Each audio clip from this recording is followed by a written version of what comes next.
Good news today. You don't have to see my face in this video. So that's a plus. And we have I want to do some solver work today. So that's why I broke it down the way it is. Two screens here. This is the same page.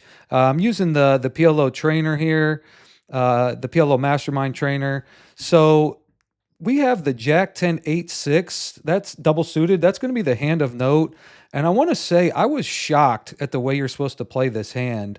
So, when you start off here in middle position, as it shows here, as you can see on the solver, you are supposed to pot it. So that's what we did. So we did pot it for middle position. Cutoff ended up folding, and I'm breaking it down here. I'm using the cursor a little bit to show where we're at.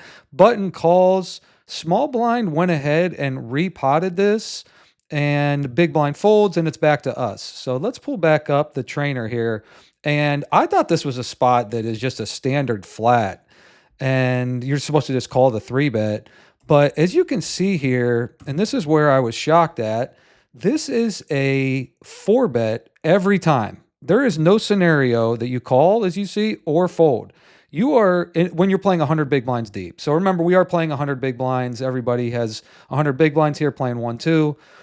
And you can just see that, I was shocked, that you repot this every time. And I did some research on it, and I'll go ahead and take off the EV difference. As you can see, pretty big difference in EV, 44, 32, and 30 for all the combinations of the Jack 10 8-6 double suited. And I did some research on it, and small blind is supposed to be 3-betting wider here, which is the reason for the 4-bet. And, when you get a small blind to 3-bet like that, they just want you with these type of hands. They just want you to be able to realize your equity, just like the small blind is, trying to realize their equity. The small blind is trying to play a smaller SPR spot, just like they're supposed to. So if they're playing the standard way, then this is exactly what we're supposed to do.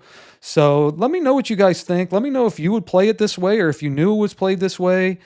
I'm interested to hear the comments about that. And I do want to say too that a lot of these, the top pros, I've watched their solver breakdowns, and they even have times where they struggle figuring out exactly, what to do in some spots, because there's so many combinations when you play PLO. So thought this was a really good time to break down a video like this. So let me know your thoughts.